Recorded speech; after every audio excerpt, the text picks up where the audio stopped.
Welcome back to the OEE Academy. Today, we explore a time-tested strategic tool that remains as relevant today as when it was introduced over 50 years ago, the BCG Matrix.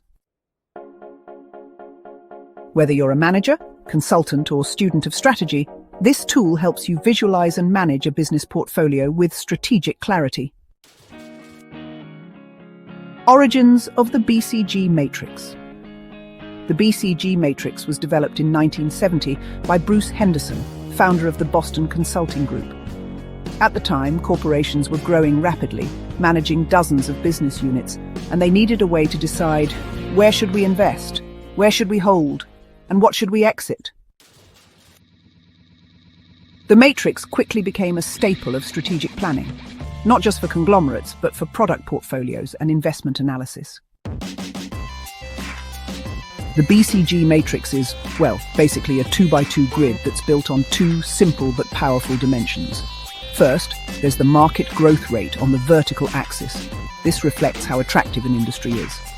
Fast-growing markets are dynamic, but they also require significant investment. Then, on the horizontal axis, we've got relative market share. This measures your competitive strength. A high share usually means economies of scale and, honestly, market dominance. The matrix, results in four strategic categories. First up are the stars. These are businesses with high growth and high market share. They're the leaders in growing markets. The key here is to invest and keep investing to maintain that leadership position.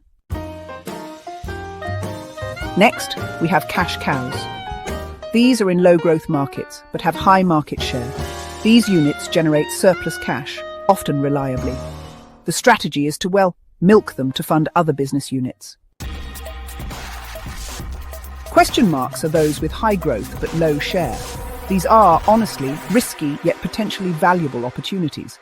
It's important to analyze them carefully before making any investment decisions. Dogs represent low growth and low share. These types of ventures tend to drain resources. You should really consider either divesting from them or maybe repositioning if possible. So, how do you actually use the BCG Matrix in practice? Well, here's how strategists typically apply it.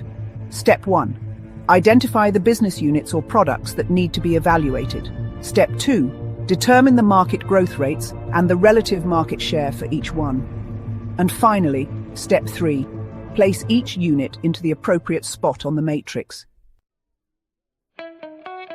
So, for example, a tech firm might classify its smartphone line as a star, its tablet division as a question mark, an old printer product as a dog, and its long successful software suite as a cash cow.